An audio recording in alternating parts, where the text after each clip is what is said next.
taong bayan. Magandang hapon po sa ating lahat na nandito ngayon. Mga kasama, unang-una, gusto ko lang pasalamatan ang tao nang dahil sa kanya ay nandito tayo lahat ngayon.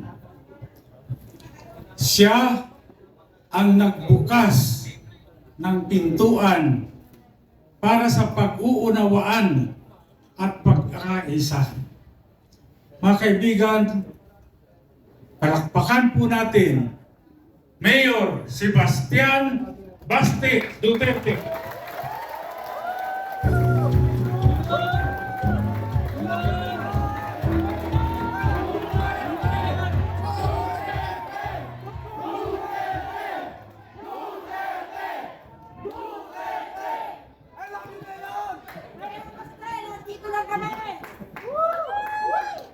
Bago po tayo magkaisa, kinakailangan talaga magkaunawaan muna tayo.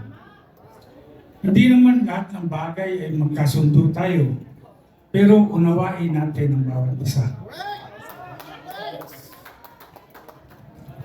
Meron lang tayong isang layunin, at ano ito? Para tulungan harapin ang krisis na hinaharap ng taong bayan sa ngayon. Mabigat itong krisis na ito. Mas mabigat pa itong krisis na ito kaysa krisis noong COVID. Mahirap talaga.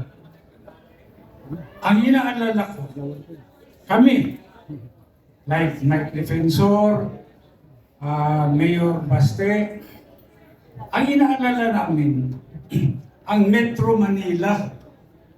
Bakit? Ang Metro Manila ang unang tatamaan ng matindi ng krisis na ito. Kung iisipin natin, Metro Manila is highly dependent sa mga probinsya sa supply ng pagkain. Ngayon, kung wala ng transportasyon dahil mahal ang diesel at fuel, paano makakarating ang pagkain dito sa Metro Manila? Gutom ang tao. Ngayon, kapag gutom ang tao, kahit marami kang pera, hindi po pwede. Magkakaroon ng riot dito, riot doon, chaos dito, chaos doon. Magulo yun. There will be violence. Ayaw natin mangyari yan. Kami sa Mindanao, hindi naman kami masyadong tatamaan siguro dahil self-reliant ang Mindanao. May pagkain, kumpleto. Pero ang inaalala namin, yung Metro Manila, dahil marami din ang mga taga Mindanao, kapatid natin na nasa Metro Manila ngayon dahil nandito nga lahat ng oportunidad sa Metro Manila. Kaya nagsapalaran sila dito. So, kinakailangan talaga magsama-sama tayo, magkaisa tayo para harapin ang problema nito. Kagaya nga ni sinabi ni Mike Defensor, mabuhay ang sambayanan. Mabuhay ang mga Pilipino. Mabuhay ang mga Pilipinas. Nayawa na. Pati ako nahawa na sa mga Pilipinas na ito.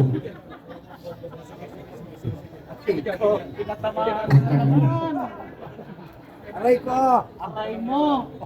Wala naman ako sinisinghot. Bakit ako naging mga Pilipinas? Akay ko!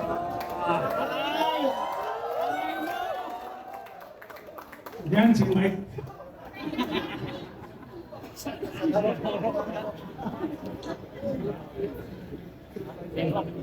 Maalala ko, pumasel kasi si Mike sa Davao. Ngayon, sabi ko, ano kaya nakain nito? Dahil matagal kami hindi nakita ni Mike. ang huling pagkikita namin ni Mike, nung nagsama kami para pababain yung dating Pangulo, si Joseph Estrada. Doon kami nagsama. Ngayon sabi ko, ano na naman kayo iniisip nitong Mike Defensor na to? So, nandun ko sa Davao. Pinaliwanag niya sa akin kung ano. Kaya, nagkasundo naman kami, ako, si Mike Defensor, at si Mayor Baste. Kaya, yun ang dahilan kung bakit nandito tayo ngayon. Kaya isang palakpak o isang bagsak para kay Mike Defensor.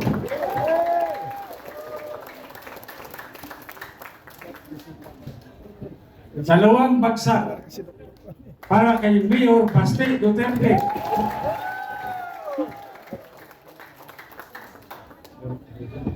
Maraming salamat sa inyo at sana patuloy na magsama-sama tayo.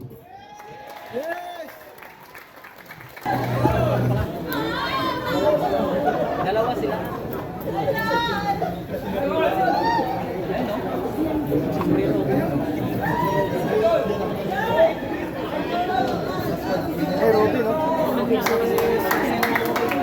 Palakpan po natin yung mga senators natin na dumating ngayon. Senator Robin Hood Padilla and Senator Bongo. Ayan. Palakpakan naman natin sila, guys! Yung level 10 na palakpak! 1, 2, 3, go! Ayun! Thank you so much!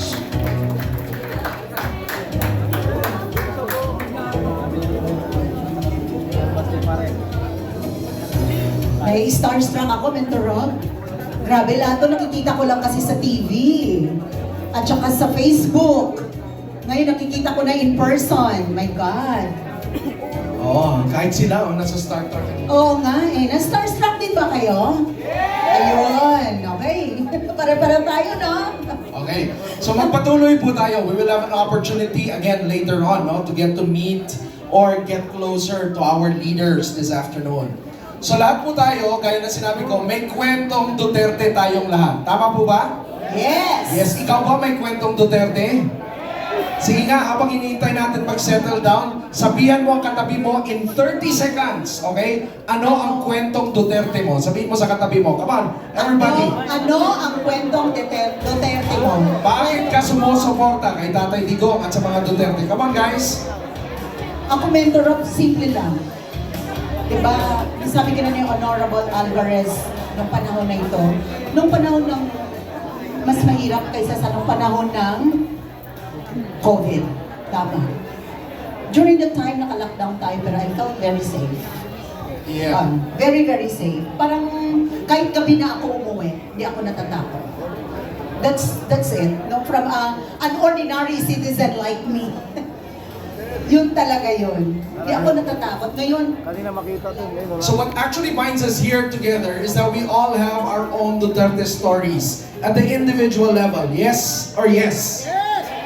Pero mas importante po yung collective story that we forge together. Because with our